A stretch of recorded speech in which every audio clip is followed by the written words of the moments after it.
In the dark night, the antennas play a ballet of waves. How lucky. A whisper in the hollow of silence. The stars fly by, following. Hello and welcome. We'll get started with the podcast in just a moment here. Voices from elsewhere that prowl and rumble. Each CQ a call at random. Words that travel in the dark. Amateur radio operator, vagabond of the world. On Liberty Radio Scope, illustrate, I wonder. Hello and good evening, and welcome to episode number 71. And today we're talking about one of the greatest elements of the hobby, QRP. That's right, making contacts across states, across continents, and even across the oceans, all with less power than it takes to light up a nightstand lamp.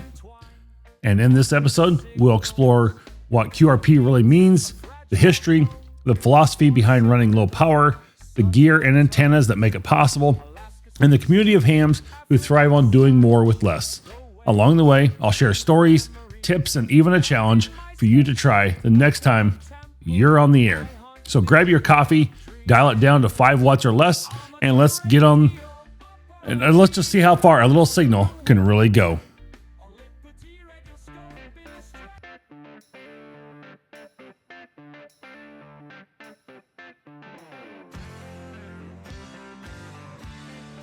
Hello and welcome to the Ham Radio Guy podcast. And I think that intro was probably a little low on music initially because I turned it down for the one and forgot to turn it back up for the other. So my apologies on the change on that one. So hopefully we'll see how that turns out when it all gets back into my edit file. So, well, hello and welcome to the Ham Radio Guy podcast, broadcasting from the W0MET studios.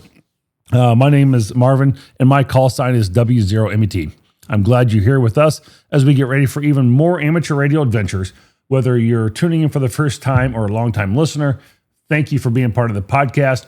We are near, either we're at or just a little over, I think, 25,000 downloads on Podbean, and we're somewhere right about that on Apple Podcasts as well. So I think that's over. If I look at it correctly, it would be over almost 50,000 downloads. So between the two different platforms. So I don't think they're taking into account each other.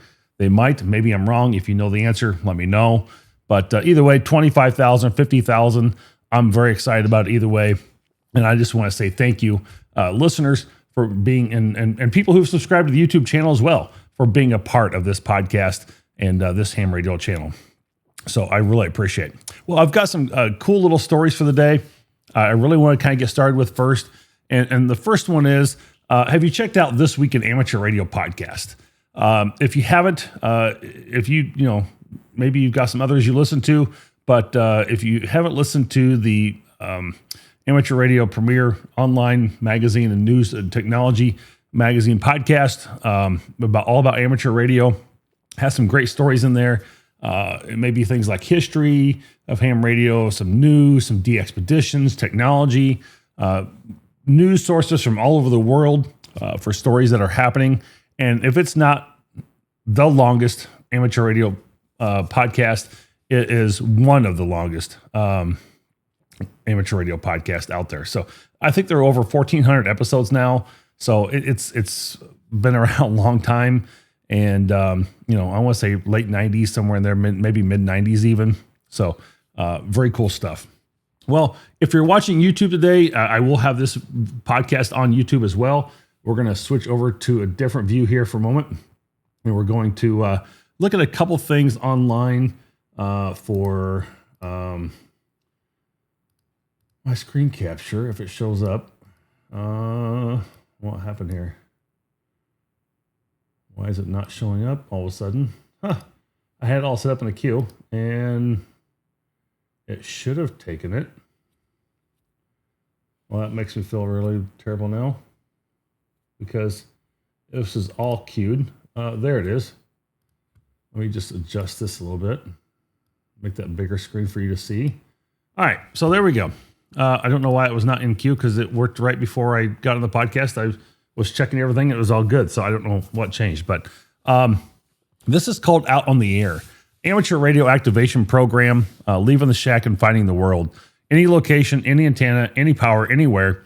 It is the soul of Oda. I'm not, maybe it's pronounced like Poda, but it's Oda. It's human-to-human connection through skill and radio craft. There is CW and single sideband voice. That's it. Voice or CW 160 through 6.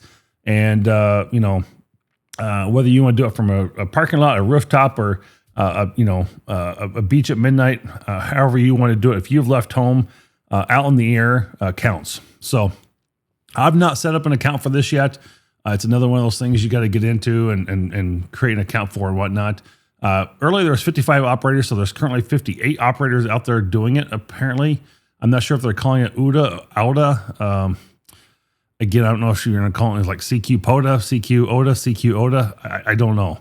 It's a good question, but they have a leaderboard. But obviously, I'm not signed in, so maybe I can't see some of this information yet. You can have a contact, a blog. Oh, it takes you into email. Don't save that one. You can see some spots on here. Who's on the air right now? And I just don't apparently see anybody, but there were some people showing earlier, so maybe this thing's not completely 100% working. But I thought I'd bring it to your attention. I thought it was kind of cool, something a little different that we haven't heard about before, or maybe you have. If you have, let me know. Leave a something in the comments about it. Let me know one way or the other. Kind of, again, outintheair.com, and that will get you there to find out more about that. And if you have an activation, let me know. I'm excited to hear about that.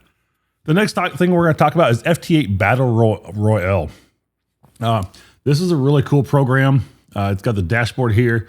You can see today's leaders, Winter 2025 champions, this week's top 5, last week's results, the top 5 ranked, live stats, all-time highs, who's currently online. Anybody we see, anybody I know? F3R was on there earlier. I've not gone on here in a while. I've been too busy with other stuff going on. But you can see people are earning points here, and you can lose points as well. I saw somebody losing points earlier. I don't see nothing now. So we'll get into that in just a minute, how you can lose points. Like, what the heck, you want to lose points? Yeah, you can. You can have divisions, and there's leagues. Look at the different stats, history, activity, analytics, a contacts map. See, okay, you have to see current locations, streamers, supporters, how it works. I think this is where, let's see, is this where you set it up at? Try and find that quick. I'm thinking about it in line here. I don't see the current setup where this is at. Dashboard. How it works, maybe. A rule. Oh, it was just there. Maybe how it works. Rules. There we go. Go to more and type in rule. Go to rules and get your WSJTX configuration here. And you can open WSJTX. You set up a UDP port 2237 and log that right from WSJTX. It goes right into the server for FT8 Battle Royale, and you can start having all kinds of fun with this. So the cool thing about this is we'll go back to leaderboard for now, but this thing's a real-time competition layer built on top of amateur radio FT4 and FT8 digital modes. Every radio contact becomes a part of a live battle. Clubs are starting to compete with each other. All you got to do is connect your WSJTX to this, and you can start earning points. You have leaderboards, and you can steal points from other operators, and we'll get into that again in just a second here. Real radio contacts over the airwaves, not a simulation. Actual amateur radio skills matter in this case. So you got to be a little clever how you do it. If you have a valid HF license or a valid amateur radio license with the HF transceiver, you connect it to their UDP port and label logging and start making contacts, and you don't have to do anything else in the background except come over here and look at your scores and see how you're doing. So the scoring system, here we're going to go. Base points, get 1 point per QSO. If you make contact with a PODA or SODA, you get 2 points. A first contact is 4 points. to work a station on that band on that day. That's 4. Now you get band multipliers. 6 and 10 meter bands, you get 1.5 times multipliers. FT4 mode, you get double the points and a duplicate penalty. So if you log the same contact twice, you get -2 times your points. So that kind of sucks. Don't do that. The last person to work the same station on the same band gets all the points. So if you work W0MAT on 20 meters on FT8 and earn 5 points, and someone else works me on the same band and mode, they steal your 5 points. And the points accumulate. If you steal them from someone else who stole, you get the full chain value and creates intense competition. And each day it resets at midnight and kind of goes through that. There's a happy hour system. So there's the daily happy hour from 5 to 6 UTC time. There's the all-time high happy hour, which is 2 times the points. And when the daily plus the all-time high happy hour overlap occurs, quadruple points, so you get maximum chaos at that point. So you can really rack up some points depending on what time of day you do this. You can have division leaders, bronze, silver, gold, elite. So there's all kinds of different career ranks you can do in this. And it was just, what a cool thing. This was developed by Dude Tested, Sean, and he's very cool and has just a great time with this. And so there's a lot of, growth around this, and really people are getting excited about this and playing with this more and more and really having a lot of fun with the competition. So if you haven't tried this out, go try this out. This is really cool. This is a lot of fun, and you can see full standings of players and everything else. I think this guy's probably running a bot of some sort, because there's no way you're making 20,000 contacts QSOs on FT8. I just don't think you are. There's something going on there that's just it's just out of the reason. Now maybe you make 1,300 contacts, that might be reasonable, but to come up here and make, look at the difference on this. 9,000, 6,000, maybe 6,000 contacts might be feasible to do, but you gotta be running some type of bot to be able to do that. I don't have the time of my day to sit there for hours and make 6,000 contacts. And as much times that, even if you're running FT4, he started doing some math on this and was like, figure this out. That's going to be really tough because you can't always just make the first contact. Every time you click on somebody, you're just making a contact with them right away. So that doesn't work. So anyway, something to think about. The other program I wanted to bring you, again, if you're watching YouTube, you'll be able to see this. It's called hamdash.com. And you type in your call sign when you first get in there. Let it see your location on your browser. This is all browser based here. And there's DX spots, live map, APODA stations, SW live stream, weather safety, contest, web SDR, band plans, activation, space weather. We're going to go through some of this real quick. Some education. So you can see an education hub here. It talks about the phonetic alphabet, Morse code references, some other tools. Let's see what's in the tools here. I don't think this might be something new here. That's a map. Where am I heard? Digital modes FT8. So I haven't put any digital FT8 out there today. So it just shows my spot up here in Wisconsin. And, that's kind of where that's showing. So not too bad. DX spots. You can see all the different DX spots here. Who's currently active, who's not. It looks like you can probably filter this for just 20 if you want, 40 if you want. So this time of night would be perfect for 40. Get a live map of all the contacts that are happening and where they're happening across the country, across the world here. So pretty cool there. All the different POTUS spots that are currently live and where they're at. It shows your location. So there's KJ5BAW doing FT8 in Little Rock Central High School National Historic Site. So this guy's in Fort Boonesboro State Park in Kentucky. So W1AW/4. So cool stuff. Stations, not sure what that one is. SW live stream. These are world radio broadcast here. Shortwave listeners, shortwave radios, weather safety, any watches, weather nets, warnings, that sort of thing going on in your area. Different contests may be going on here. Let's see, I don't know what these, the SKCC Sprint, the QRP Fox Hunt. That's perfect. We'll be talking about the QRP Fox Hunt here. That might be one of those things that we need to mention later down in this podcast, talking about QRP radio. So how appropriate. Web SDR. You can probably pull up some different web SDRs here. A band plan, some activations, POTA dashboard with cat control. I'm not sure exactly what that one is yet with cat control, what the difference is. Space weather, you can kind of see what the absorption is, where things are at. Come down here, see Aurora Borealis. Oh, it's getting closer. Now, this has changed a little bit today. So our percentage of seeing this is, between 10 and 50%, or probably 40%. It was not coming around here earlier today, but as the night's gone on, this has swung around a little bit more to us. So potential to see a little bit in northern Minnesota and Wisconsin here. Maybe a little bit of Aurora Borealis, very little chance, but maybe some. There might be up here in the north and a little bit more yellow there.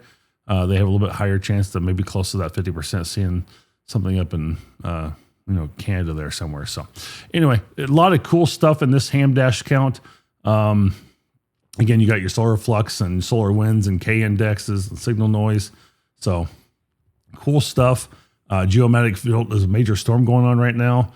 So that's probably why our bands are pretty bad, because they are looking pretty bad. I mean, there's not a whole lot of activity you can see this evening on 40 in my back end there when I take the screen down. But yeah, cool stuff overall, and very excited about that. So I think that's kind of cool to be able to see it and look at some of that. So anyway, there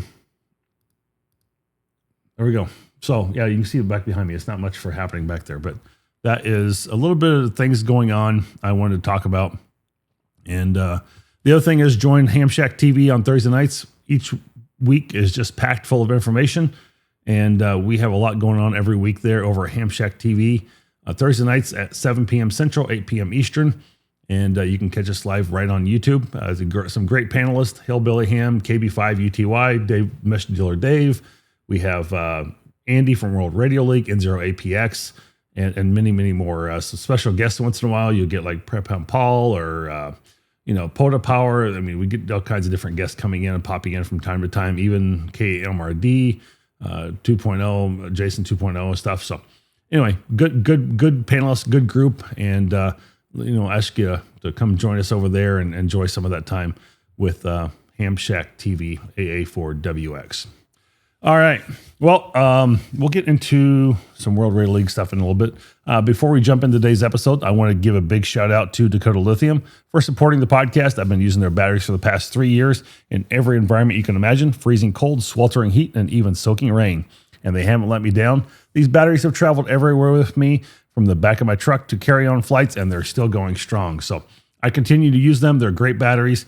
And if you're looking for dependable, long-lasting power, check out Dakota Lithium. Use code HAMRadioGuy at checkout for a discount. And the Ham Radio Guy for a discount. And you'll find the link in the show notes. If you haven't already, please subscribe to the show. We're on Apple Podcasts, Spotify, iHeartRadio, or wherever you like to listen. And don't forget, you can also catch me on YouTube. Leave a comment, good or bad. Helps the algorithm, helps more people discover the show, and share it on your socials and let others know you're listening to the Ham Radio Guy podcast.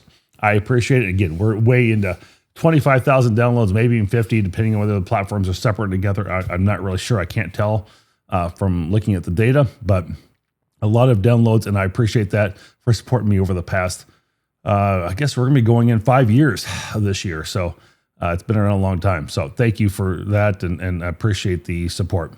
You can also support the podcast by checking out the affiliate links in the show notes, and check out patreon.com/the Ham Radio Guy. Your support helps keep the content growing and growing the community, and even more gear reviews, tips, and ham radio inspiration. Speaking of that, I've got a new podcast out that is called Shack Smarts, Behind the Mic.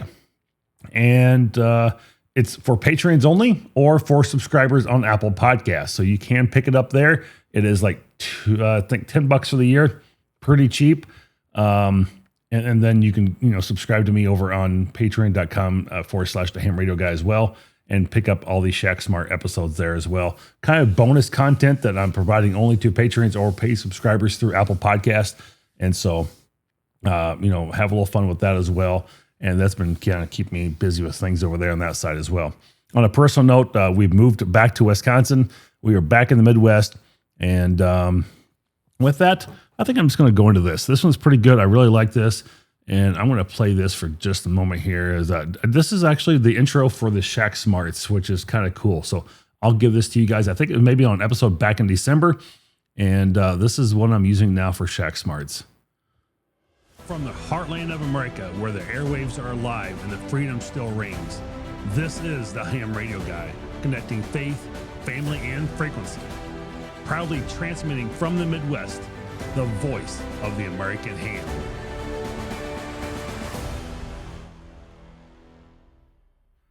So that is a little bit of the Ham Radio Guy. Shack Smarts, 8 to 10 minute episodes. They're not long. They're real short and sweet, and just enough to kind of throw a little bit of information out there. They're all about tidbits, hints, and tricks to be more efficient in your operating, and continue to push those through. And little tidbits here and there, which is kind of cool. So I hope you'll go enjoy those as well. For just a small few dollars, you can certainly do that. Well, I think I felt like I did a little bit of news early with just some of the other things I was sharing with you on YouTube. So I'm not going to do a news break podcast. I don't really have a lot of news to give anyway. That's out there. But I hope that you will, I don't know where I was going with that one. So anyway, I lost track. I started reading something and I lost track of where I was going with that news one. But I'm sure you'll find other news. Amateur Radio Newsline. Go check out. I know where I was going with it. Go check out This Week in Amateur Radio. You will find all the news you need over there. That's where I was going to go with that one. So anyway, there we are. Well, hamradioprep.com, your fast track to getting licensed on the air.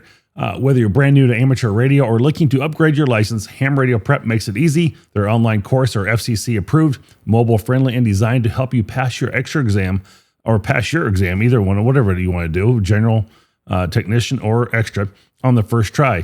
Even if you've never touched a radio before, thousands of hams are already passed with Ham Radio Prep, like over 60,000. I personally recommend it for anyone who wants to learn quickly and retain the knowledge that actually matters out in the field. Ready to become licensed at ham or upgrade to general or extra? Go to hamradioprep.com. Use my exclusive code HAMRadioGuy at checkout to save on your course. Don't wait to get licensed to get on the air. Join the amateur radio community today with Ham Radio Prep. They have a great money-back guarantee, and you can't beat it. You can find the link in the show notes. And that Ham Radio Guy checkout will also work at World Radio League. So if you're looking to join World Radio League, they got a brand new desktop app out.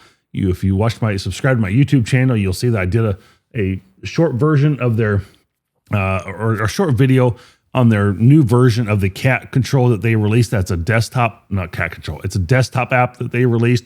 It does not have cat control yet. It's coming. It should be out in the next couple of weeks, but they have a really great program, great logger over there. You can now do it offline, put it on your computer, take it with you. Windows, Linux, and Mac.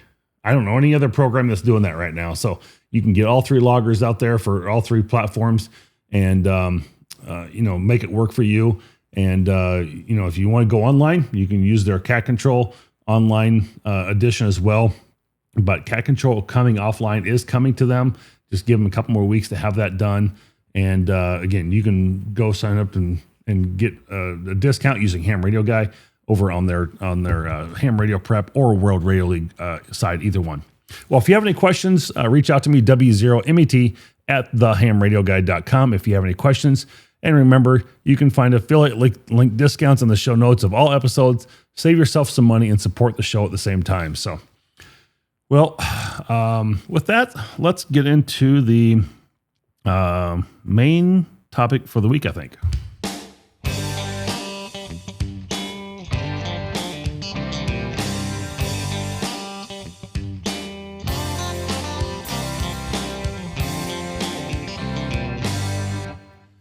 All right. Doing more with less in ham radio. QRP. So we got quite a bit to get through here. So we're going to try and move along right away on this. Well, I would say we're diving into an element of amateur radio that I've not dealt a lot with. I'll be honest. It's not one of my favorite corners of amateur radio. I'm not a big QRP guy. I've done a little bit of it, but I've not done a lot of it. So a lot of people really, that's all they do. They want to do QRP operations, like into MAK Mike up in New York there.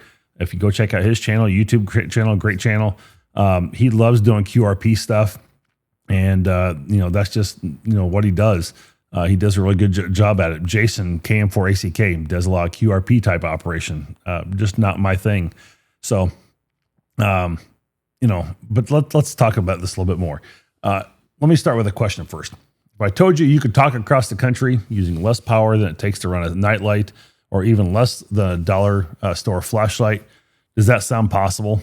Well, stick with me, because by the end of this episode, we're going to see why so many hams, myself included, are getting maybe hooked on QRP, and why I may change over to QRP a little bit more if I can this year, just for some testing and some playing around with, because I don't do it. It's not one of my favorite corners, but it's not a bad thing. And there's some reasons why. We're going to talk about this today. So we're going to look at what actually QRP actually means. It's a bit of its history, the philosophy behind running low power, the gear that works best, the tips and tricks that make QRP successful. And we'll also talk about QRP community contests and awards. Yes, there's even a bragging rights in the game of this minimalist radio. And so, grab your coffee, turn your dial down to about 5 watts or less, and let's see what QRP is all about. So, again, thanks for joining me here on this podcast, and I do appreciate it. The topic of QRP is quite interesting, actually, and I've learned a little bit as I went through and found information about this, and every one of these episodes takes a little bit of research to come up with the content and find topics and different subjects I'm going to talk about within each thing, like QRP. So the first thing we're talking about is some of the history behind it, and really QRP came from ham lingo. It comes from Morse code Q signals back in the early days of radio, when everything was CW. Operators needed a quick hand short to save time. Instead of sending messages like, please reduce your power, you're overloading my receiver, it could be, hey, just tap out QRP, go to low power, or be on low power, as kind of a question or maybe a command. So it is quickly done, efficiently done, and that was an easy way to do it. I mean, that was just part of the Q signals. And over time, this code kind of took on a life of its own. By the 1970s, magazines were using QRP to describe low power operations, though back then low power could mean anything under 100 watts. And as technology improved, the definition has even narrowed. And this definition, you're going to get a lot of it depends in amateur radio always, no matter what you're asking. But this really comes, I think it's more been pretty standardized nowadays, but ARRL, we use this in contests and awards for 5 watts or less, CW, AM, FM, digital modes. That's QRP, 5 watts or less. 10 watt peak envelope power for single sideband voice. So as winter field day, we've struggled with this a little bit. What is QRP and what are the standards that should be used? And that's kind of what we've gone with as well.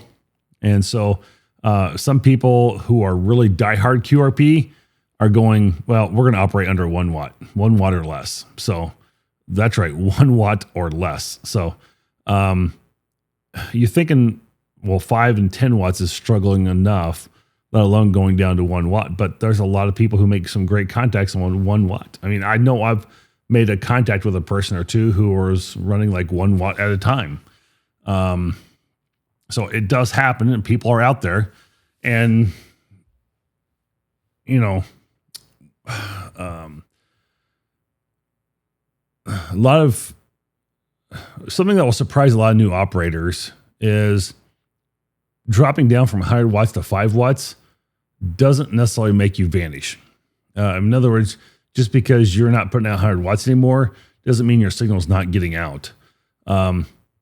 You're only dropping about 2 S units on a signal probably. So if you heard someone at S9 with 100 watts, they'd probably still copy you like at S6 or S7 with 5 watts. So still very good readable, right? I mean, that's not bad. But, if I throw out to you listening, to those listening, if you made a QSO, and what if you dialed down the power on that QSO? Could have you still made that contact? Food for thought. So, next time you're going out, say, hey, I'm making the contact on 100 watts. I can do it. Let me turn down to 10 watts. Can I still do it? So does it still work? Can you work with a buddy? Can you ask that person to stand by and still test it with 10 watts? Something to think about. Comment. Let me know what you think. Are you willing to do it? Are you willing to take that challenge?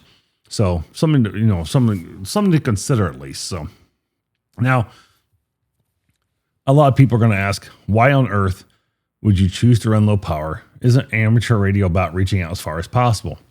More power. Oh yeah. Oh, Tim Allen says to more power. Oh yeah, more power. So, the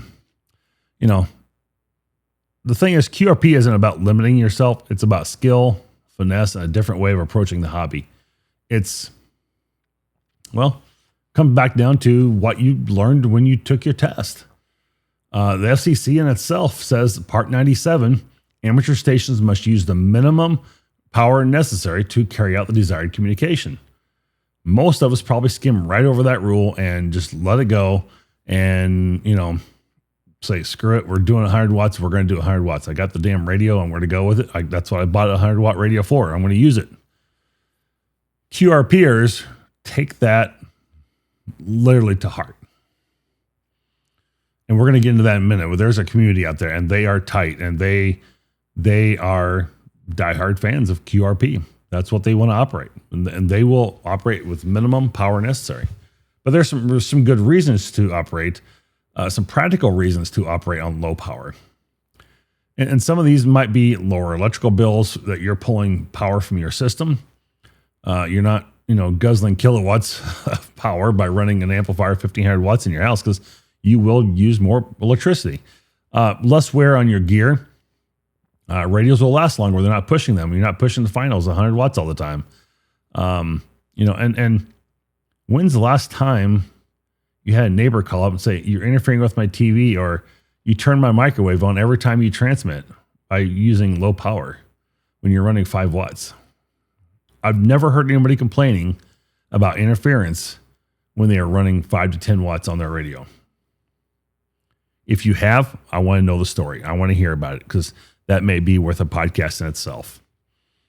And maybe it's something dirty that was happening out there in terms of some radio signals, or something else was happening through electrical system in the grid and going to your neighbor's house, or I don't know. It could be some weird story out there, very potentially. But again, you almost get no interference issues when you're running 5 to 10 watts versus 100 or 1500. So another reason to use low power is emergency communication. When the power grid goes down, every watt counts. Think about this. If you're running a 100 watt rig and you have a 20 amp hour battery, you can probably assume that you're going to get, I'm taking a stab at this, 4, 5, 6 hours maybe out of that 20 amp hour battery. So you're going to be out of battery power after one night of use, or one day of use, a couple hours of use. QRP, this is where it comes through and shines really good. When the power grid goes down and you're running on batteries, and you have that same 20 amp hour battery and you're using 10 watts, think how many more hours you're going to get out of that. I haven't done the math to figure that out. I wasn't going to think, didn't think about that till just now, but you're going to find yourself operating at least twice that, if not longer. And especially if you're using solar power, that you're probably going to get more solar power coming into that battery than what you're using over that time. So another analogy you might be able to consider for QRP and taking this into another hobby is maybe a lot like fishing.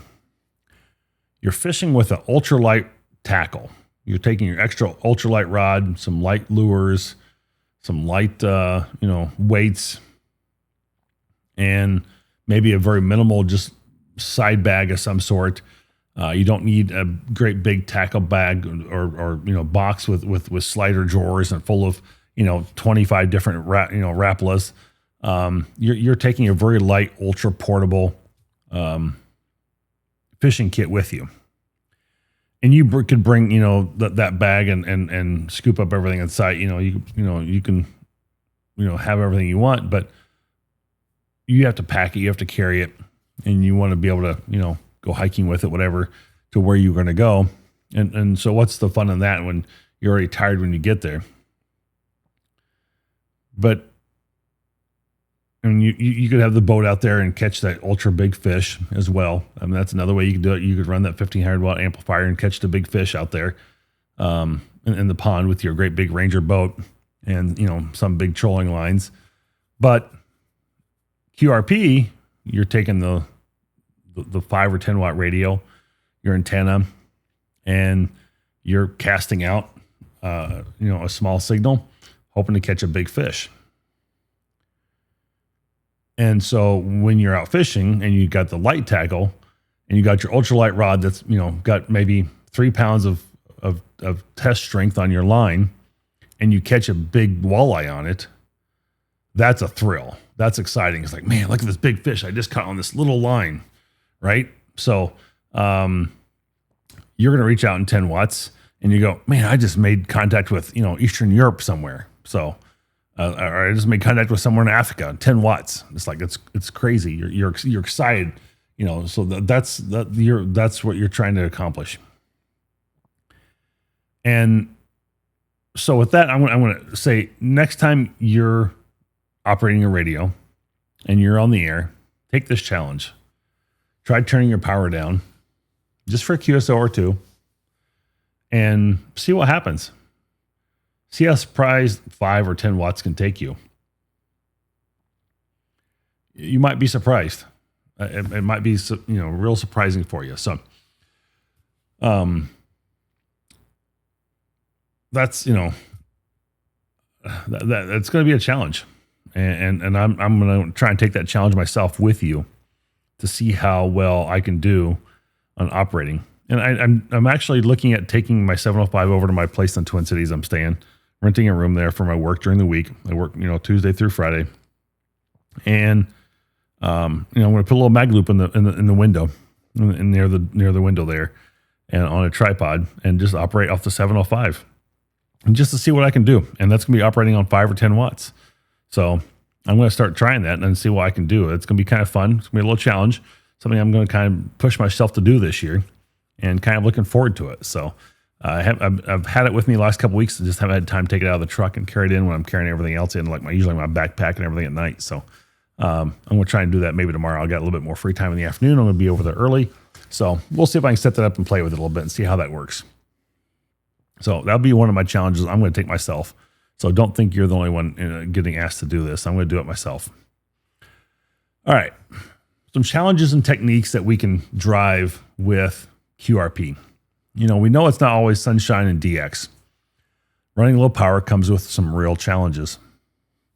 And basically, one of your big hurdles is a signal to noise ratio. If you're only throwing out 5 to 10 watts and your signal is just 2 S units weaker than the guy running at 100 watts, and the conditions are rough, that can put you right in the noise floor. And that's going to be really tough to make that contact that you're trying to make contact with. So how are you going to overcome that? It's a good question. Well, we're going to do it with some smarter operating. Well, what do you mean, Marvin? We're going to do smarter operating. I'm already doing everything I can. You've asked me to go down to 10 watts. It's like, what more can I do? Well, as we know, modes matter. And CW is king in QRP because it's just one pure tone. And it doesn't take much to get bandwidth to get a CW signal through, right? We all know that. So it's easier for a receiver to dig out of the noise. Very cool. Yeah, that's true. Good point. All right. I'll buy that. Digital modes like FT8 and Whisper. Again, good weak signal, programs, good for that. So good modes. And you can do that. Sure. Okay. I'm buying that. We can make that work. And if you have techniques like CW and WSJTX and they're designed for those weak signals, you can certainly make some good contacts doing that just fine on low power, because those are actually made for those weak signals, CW and NFT8. So secondly is your timing. With 1500 watt station blasting away, your 5 watt, 10 watt call can get buried. So don't just jump in. It's all about timing, listening when you can make that contact. Watch for patterns. And if a DX station is working a call area, wait for yours. If there's a pause in the pileup, slip in your call once, just once. You'd be surprised how often it might work. And you can put QRP at the end sometimes. Sometimes people do, and they'll hear that. And they go, oh, the QRP station? Perfect. Now you got them. Third, I got a tool for you. You ever heard of VOACAP? VOACAP. Propagation prediction. That's right. It can tell you when and where your signal is most likely to get through. And time-wise, band mode, or band and maybe the mode. I can't remember. I know it does the band and time. It may do the mode too. You might be telling it's the mode you want to use. I think maybe that's what it is. So that's a great way to use make contacts is through VOACAP, saying, hey, this date and time of day, 40 meters, I'm going to go from here to here. What's my best band and mode, or best band and time to get there between the two locations? And then QRP spotting clusters can help other ops, QRP ops find you as well. So I got two things I want you to take away from today. And this is number one here. Operating QRP is like playing chess. You don't win by brute force, you win by strategy. And that's what makes every contact feel like a victory. So it is possible. It is doable. People do it all the time. And that is some winning, some smart operating that will help you make a win every time and when operating QRP. It's like playing chess. You don't win by brute force. You win by strategy. So there's my takeaway from number one for the day. Here's my challenge. Next time you get on the air, turn down your power, try 5 to 10 watts.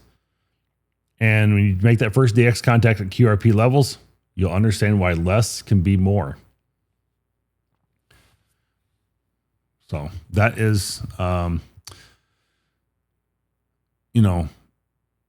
something that I think it takes a little bit of understanding from that perspective to be able to do, because it's not easy. I am all about more power. Oh yeah, more power. I like operating 100 watts myself. And again, it's not my favorite corner of the world here in amateur radio to be part of QRP. So it's going to be a challenge for me to want to be able to do that as well. And by using a 705, I guess I'm going to be forced to do it without having to use my amplifier. So, we're going to take a break. Don't go anywhere. We're going to talk more about QRP operation coming right up after this. Word from ABR Industries. Looking for top quality cables that you can trust? ABR Industries has you covered. Proudly American built and reliable, ABR Industries delivers premium coax cable and connectors for all your communication needs. Whether you're a ham radio operator, work in broadcast, or manage critical infrastructure, ABR ensures that you are connected when it matters most. And it has such tremendously different characteristics. From static to clarity, ABR products. Built tough, built here, built for you. ABR Industries. American built and reliable. Visit abrind.com today and experience the strength of superior connectivity. It's the only coax here in the W0MET Ham Shack. Use code SAVE10 Ham Radio Guy. ABR Industries, where reliability meets performance. All right. Well, welcome back to the Ham Radio Guy. I'm excited to have you listening. And before we continue the discussion, I'd like to give a quick shout out to our Patreon supporters. You guys make this podcast possible. Also, be sure to follow us over on social media for the latest updates, exclusive content, and peek behind the scenes. again, looking at the Shack Smarts, you'll find that on Apple Podcast and Patreon channel. I'm always putting little things out on Twitter. If you don't follow me over there,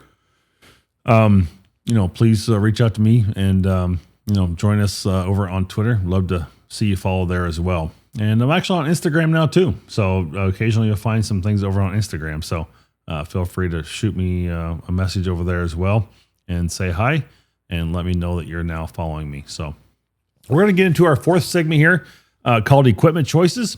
And, we're going to talk about some gear, and the joys of QRP is that you've got options at every price point here. On the do-it-yourself side, you've got the classics like the QCX Mini from QRP Labs for under $60. You can build it. It's a single band CW rig that is insanely efficient.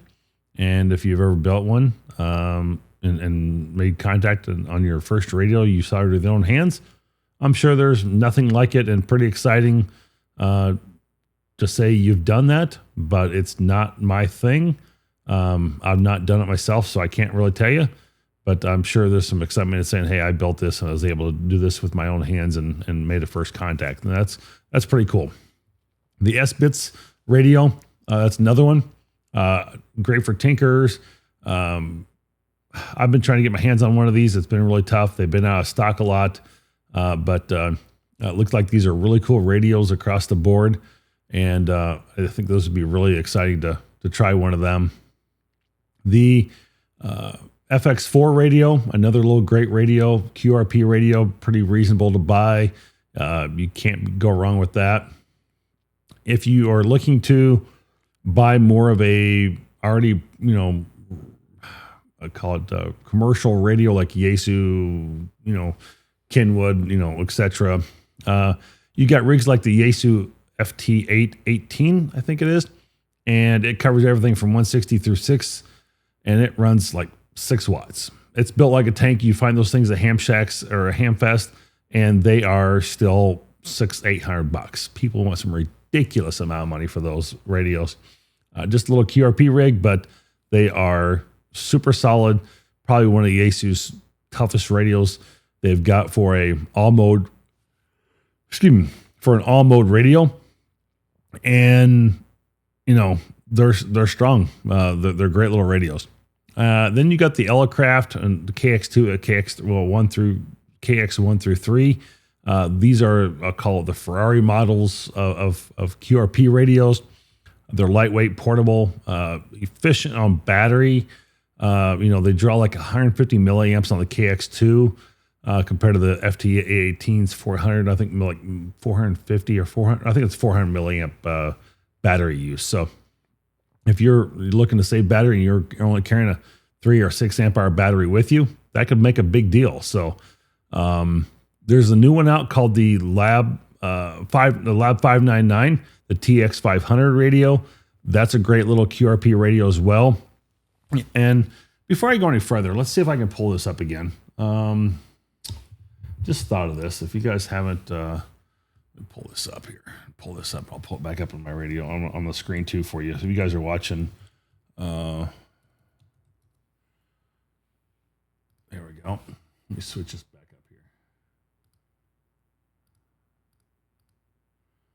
QRPer, the QRPer.com. If you're not watching this on YouTube and you're catching it later on the podcast, a lot of good articles for QRP discussion comes from this website right here.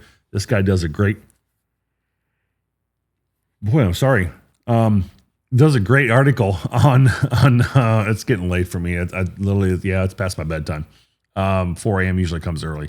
So this guy does a great article on QRP radios and some great articles out there once in a while. Let's see if he's got QRP radios, what he's got here on that web page, part of it. There's the QRP Labs QMX transceiver. That's a great one. We'll talk about field kits in a minute here.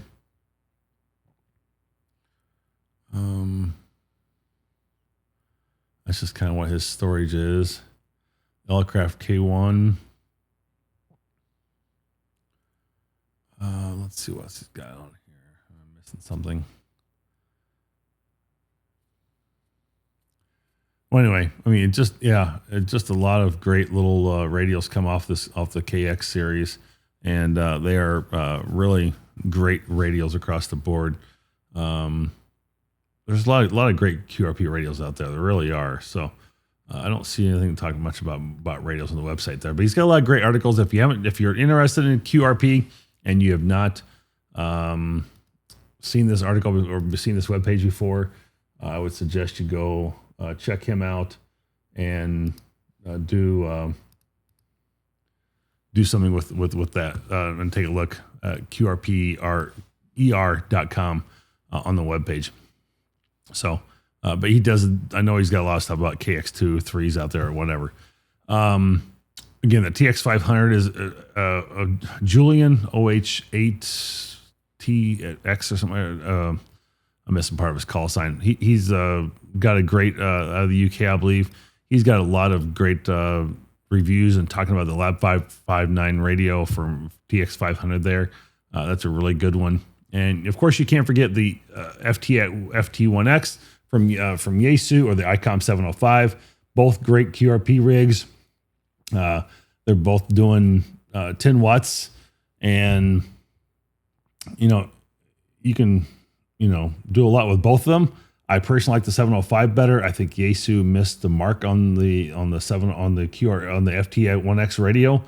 They've got a lot of things you have to buy accessories for, etc. And just don't like that I have to buy all these extra things that should have been included in the radio, like the GPS or Bluetooth. So I think Bluetooth is in there, but the GPS is not. So that's very frustrating on my part. I don't like that. So I'm not impressed with that radio overall. It's a nice radio. It looks good, but I also think it's a little heavier than it needs to be it's like 8 pounds or something like that. It's something crazy. So for things that it's missing, it's got a lot of weight to it. There's the true USDX little radio that runs at $150 too. It covers multiple bands. I said the FX4. Am I missing any other QRP radios? I mean, people may consider like the Xiegu G90 radio potentially a QRP radio. It's 20 watts. It would work for single sideband. You could turn it down to 10 to really be QRP, but it is a lower power radio, and it's a lot of people have used it and they love it.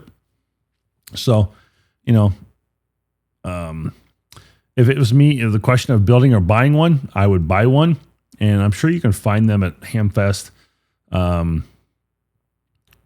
Usually a little cheaper, and maybe give the guy a little bit of a down the price. If it's $500, ask him for $450, or something like that. But I think with the commercial rigs you can buy, off the shelf, it gives you reliability, whereas the kits give you the joy of building, and maybe get one of both down the road. That might be something you can consider as well.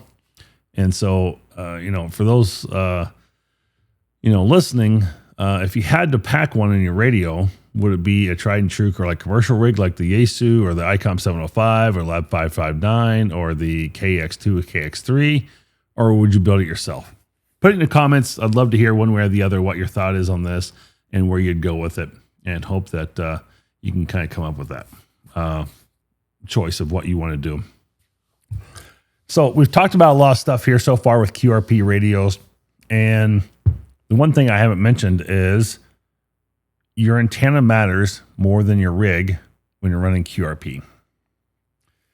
So with the 100-watt radio, you can get away with a mediocre antenna. With 5 watts, not a chance. Not a chance. I just don't think you can. If you had a mediocre or half, decent antenna, you're going to struggle with 5 watts. I mean, or 10 watts, whatever you want to do. I don't know, your choice. Like a full-size dipole would probably be one of your better choices. Something pretty resonant would be a good choice. They just plain work. They're efficient. They're good. For portable ops, in fact, halfway would get you where you need to go to, and not bad. Can't complain. But, you can throw them easily into trees, either one, and they're, I'd say pretty effective. I've done some park activations where I've tossed the wire into the tree and, worked at 100 watts all day long and made contacts, all across the U.S. But I really can't say I've done it much for QRP side. So, it would be something I'd want to try and something I'd like doing. I don't know where that's coming from. Again, other than it's a late recording, because I recorded this once earlier and I had some background noise coming from the radio for some reason, and I had to re-record. So, vertical antennas. I like vertical antennas, whether you're doing like the Shelligans or something from Diamond or like a Wolf River coil, Mad Dog antennas. Those all have good verticals on them, and I think they would work well too. I don't know how, something with shortened, antennas, traps, or coils. But I think they would eat up a lot of your limited signal, probably. So probably not the best way to go, but it would probably work still. So again, when we're working QRP, we want to circle back around here to like CW, digital modes. They're going to get you through as those weak signals, something like FT8 and Whisper. They can have incredible reach, and, single sideband can work, but it can be more of a challenge, especially when there's contests going on and propagation sucks and the bands are crowded. You're going to struggle. And that's where tools like VoCap and stuff can come in. Don't waste battery power calling CQ when the band isn't open, or if you, are just trying to do a contest on 10 watts. And so that brings me to my second point I want you to remember. Remember this line: your antenna is your amplifier when you're running QRP. Think about that. Your antenna is your amplifier when you're running QRP. An efficient long wire resonant antenna is going to get you further than anything else. So we're going to drive into the last couple things here.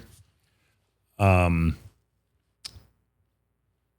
we've talked about QRP gear and the challenges, but there's another component to QRP radio that I don't even really know much about, but I've kind of, again, done some research here and looked for this, and it sounds like it's the community. The QRP Amateur Radio Club International, or QRP ARCI, it's one of the big ones. They publish the QRP Quarterly, which is full of projects and operating tips. They also host a 4 days in May event at Dayton Hamvention, which is kind of like a family reunion or a hamily, for all the low power hams and the people. I know that's always a packed house. Across the Atlantic, the GQRP Club publishes Sprat. So if you like building, love simple circuits and antenna ideas, plenty of inspiration, you might, if you're overseas. I know I've got plenty of overseas listeners, so that might be something you want to consider. And then there's awards for like the 1,000 miles per watt. I thought that was kind of a cool one. Probably became a favorite here a little bit. 1,000 miles per watt. Like, that's kind of cool. My first time of hearing about this is really through research. I've never heard about it before then. And, some operators have done like 1,700 miles per watt on just a half a watt. So that's incredible. And I just like, okay, that's a cool award to have. Definitely. Probably not going to be me, but, again, for my first time I ever heard about this type of award. So I'm not really still sure a lot about it, but, not sure where to go really research it offhand. I don't remember where I found this information, but, something else that was kind of cool. Other awards are like the QRP DXCC awards, working on continents with QRP. And I think that would be such a struggle. I'm struggling to do it at 100 watts or 100 watts and more. So let them go QRP. Probably won't be one of those words I'm getting anytime soon. So, and then finally, almost every contest I think has probably a QRP operation built into it now, like Winter Field Day, Summer Field Day, any of the other contests tell you if you're operating low power, high power. And, the nice thing about like winter and summer field day, you do QRP, you get like sometimes double or 5 times the points. So they really do encourage you to use a lot of QRP, which is cool. And maybe it's something I do for field day this year. I never thought about that till now, but maybe I'll just go QRP and get more points, and I may have less contacts, but who knows? So when you work another QRP station in one of those events, there's always a mutual respect. It's kind of like a secret handshake. You both pulled off something special with just a handful of watts. So it is something very cool and something worth, trying. Again, take my challenge, turn down the wattage and see how good it feels to make that contact at 10 watts or less next time you are operating on your shack or out in the port or whatever you're doing. And just see what you can do. Ask them if you can stand by and ask them if you can turn it down and come back to 10 watts and see if you can still make the same contact and what type of signal noise you get. You might be surprised. Something worth trying. So here's my conclusion. Things to take away for the day. QRP isn't about being weak. It's about turning less into more skills, more satisfaction, more fun. With every QRP, every contact feels like an accomplishment. Your gear lasts longer, your batteries go further, and your neighbors will never complain about interference. And I can guarantee you that. I don't think I'll have a problem guaranteeing that one. You get lots of choices for rigs, from $60 kits to high-end rigs like the KX2. And if you get them with a good antenna, smart operating, like I talked about earlier with vocap and digital modes, you're going to be amazed at what you can do with 5 and 10 watts. And most of all is QRP as a community. And whether you're chasing awards or building radios, just experimenting, there's a whole world of operators who love the challenge of low power. So feel free to reach out to them, and I'm sure you'll find those QRP communities. And again, QRP may even have more information on there. Like a lot of great articles comes from him sometimes. So I really think that'd be pretty cool. So, well, that is all we're going to talk about for QRP Radio Day. I got a few other segments for us before we kick out of here. And let me pull up one quick thing here. I think I had it. I thought I had it handy. Maybe I don't.